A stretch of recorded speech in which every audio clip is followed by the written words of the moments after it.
Hello दोस्तों, welcome back to my channel PCM classes. दोस्तों आज का हमारा टॉपिक है गॉस की प्रमेय किसे कहते हैं, गॉस की प्रमेय के सूत्र का निगमन। तो आपको दो लाइन तो इसकी परिभाषा याद ही कर लेना है। क्या है कि इस नियम के अनुसार किसी बंद पृष्ठ से गुजरने वाला वैद्युत फ्लक्स उस पृष्ठ द्वारा परिबद्ध का मतलब पूरी तरह से घिरा हुआ कुल आवेश Q का 1/ε0 गुना होता है।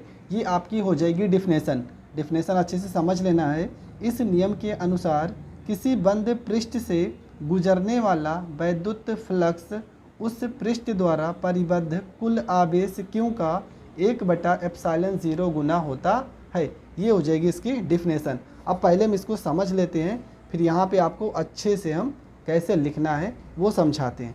सबसे पहले आपको करना क्या है, सबसे पहले आपको एक फिगर बना लेना है। ठीक है, फिगर आपका किसी भी आकार का हो उससे कोई दिक्कत नहीं है। अब यहाँ पे आपको क्या करना है, यहाँ पे मान लेते हैं बिंदु प्लस Q आवेश रखा है। ठीक है, इस बिंदु को मान लेते हैं O। यहाँ से एक इस तरीके से हम यहाँ पर एक अल्पांश मान लेते हैं, इस अल्पांश को मान लेते हैं DA। यहाँ पर एक बिंदु P हो, इस बिंदु को मान लेते हैं P है। यहाँ से इसकी एक लंबवत रेखा जाएगी, ये आपका हो जाएगा वेक्टर E। और यहाँ से इसको मान लेते हैं DA हो जाएगा वेक्टर DA। इन दोनों के बीच में जो कोण बन रहा है इसको हम मान लेते हैं थीटा। ठीक है, इसके बाद इसको यहाँ पे डॉट डॉट डॉट करके से मिला देंगे, ये आपके बीच की दूरी R हो जाएगी। और यहाँ पर भी एक कोण बन रहा है ना, इस कोण को मान लेते हैं D ओमेगा। अब इस सारी चीज़ों को आपको लिखना कैसे, आप लिखोगे और इस पूरे क्षेत्रफल को जो गोला बना है इस पूरे क्षेत्रफल को मान लेते हैं A। आप लिखोगे माना कोई बंद पृष्ठ A क्षेत्रफल वाला कोई बंद पृष्ठ है जिस पर प्लस Q आवेश बिंदु O पर स्थित है। क्या लिखोगे, माना कोई बंद पृष्ठ A से बंद पृष्ठ है जिसका क्षेत्रफल क्या है A है। यही तो लिखना है कि माना कोई बंद पृष्ठ है जिसका क्षेत्रफल A है, इसके मध्य में मतलब इसके केंद्र पर एक बिंदु O स्थित है जिस पर प्लस Q आवेश है। बिंदु O से R दूरी पर एक बिंदु P स्थित है जिसका अल्पांश DA है। बिंदु P से वेक्टर E तथा वेक्टर DA के बीच का जो कोण है वो थीटा है। बस इतना आपको लिखना है रचना में। क्या लिखना है कि माना एक बंद पृष्ठ है जिसका क्षेत्रफल A है, इसके केंद्र पर एक बिंदु O है जिस पर प्लस Q आवेश स्थित है। O से R दूरी पर एक बिंदु P है जिसका अल्पांश DA है। बिंदु P से वेक्टर E तथा वेक्टर DA के बीच कोण थीटा है। बस इतना ही आपको रचना में लिखना है। ठीक है, उसके बाद क्या होगा, फिर यहाँ पे लिखोगे बिंदु DA से गुजरने वाला विद्युत फ्लक्स। ठीक है, हम यहाँ पे ऐसे आपको समझाने के लिए बता रहे हैं और अच्छे से हमने लिखा है, वहाँ से आपको नोट कर लेना। DA से गुजरने वाला फ्लक्स का जो फार्मूला हो जाएगा, आपको पता है फार्मूला क्या हो जाएगा। यहाँ पे अल्पांश है तो अल्पांश के लिए यहाँ पे D लगा देते हैं। D फाई E बराबर हो जाएगा आपका वेक्टर E इंटू DA। ये होता है फार्मूला। आपने नहीं देखा है तो इसके पहले की वीडियो जाकर देख लीजिए। अब आपको पता है एक फार्मूला आपने पढ़ा होगा मैथ में कि अगर किसी भी चीज़ पर वेक्टर A इंटू B इस तरह से लिखा हो तो आप इसको लिख सकते हो AB कॉस थीटा, इस तरह से लिख सकते हो। चलो ठीक है, तो यहाँ पे हो जाएगा आपका D फाई E बराबर में E हो जाएगा DA हो जाएगा और आपका कॉस थीटा हो जाएगा। अब यहाँ पर एक मान आ रहा है E, इसको मान लेंगे समीकरण फर्स्ट। फिर लिखेंगे E बराबर आपका होता है 1/4πε0 Q/r²। ये क्या होता है, ये कूलाम के नियम का फार्मूला होता है। कूलाम के नियम से आप ऐसे भी लिख सकते हो, कूलाम के नियम से। तो यहाँ पर E की जगह पे ये मान उठा के रख सकते हैं, हाँ रख सकते हैं। तो मान उठा के रखोगे तो ये हो जाएगा आपका D फाई E बराबर में 1/4πε0 Q/r²। यहाँ पर हो जाएगा DA कॉस थीटा।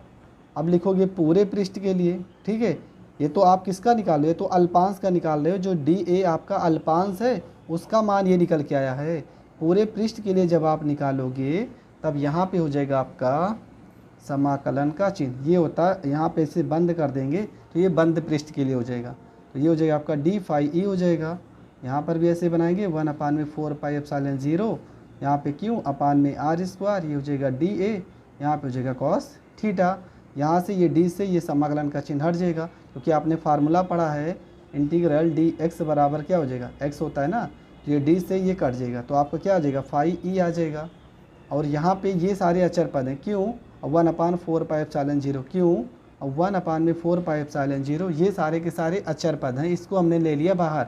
आपका बचेगा क्या, आपका बचा है डी ए कॉस थीटा बटे में आर स्क्वायर बचा है, बटे में आर स्क्वायर बचा है, इसका मान होता है।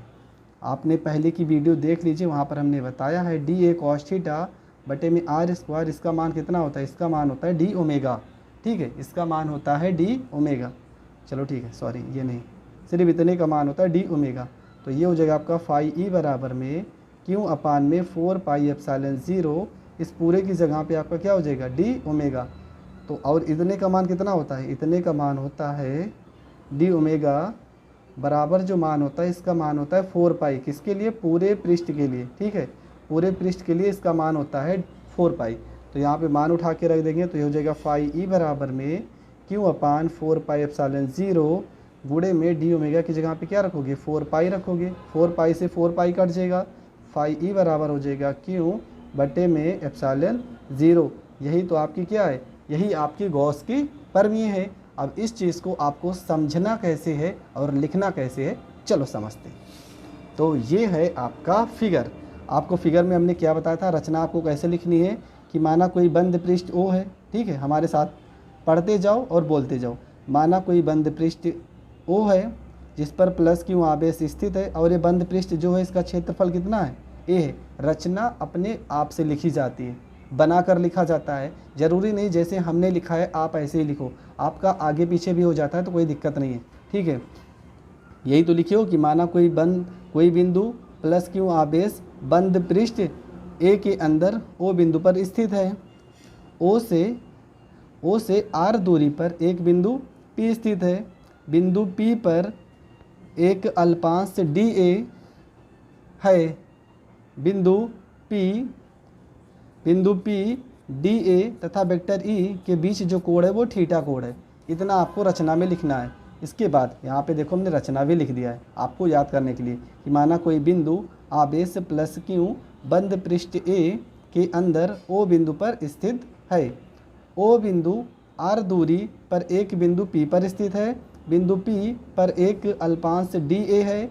बिंदु पी डी ए तथा वेक्टर ई के बीच का कोण थीटा है। अब आगे क्या लिखोगे, आगे आपने यही लिखा है कि इसलिए वेक्टर डी ए क्षेत्रफल से होकर गुजरने वाला वैद्युत फ्लक्स, यहाँ पे डी ए सॉरी, इसलिए डी ए क्षेत्रफल से होकर गुजरने वाला वैद्युत फ्लक्स का फार्मूला क्या हो जाएगा, डी फाई ई। डी इसलिए लगाया क्योंकि अल्पांश है, vector E into D A हो जाएगा। हमने बताया था वेक्टर का फार्मूला होता है, जैसे इस तरह लिखा है vector A dot vector V बराबर होता है ए बी कॉस थीटा। तो यहाँ पर ई इंटू डी ए और कॉस थीटा हो जाएगा। अब हमने बताया था कि कूलाम के नियम से ई बराबर, इस ई का मान, ये समीकरण आपका हो जाएगा फर्स्ट हो जाएगा। ई बराबर फार्मूला होता है 1/4πε0 into Q upon R square, ये हो जाएगा कूलाम के नियम से। अब इसी का मान यहाँ पर ई की जगह पे रख देते हैं। अब ई का मान समीकरण फर्स्ट में रखने पर तो ये हो जाएगा डी फाई ई बराबर, ई की जगह पे आप मान रख दिया 1/4πε0 Q upon R square D A cos theta.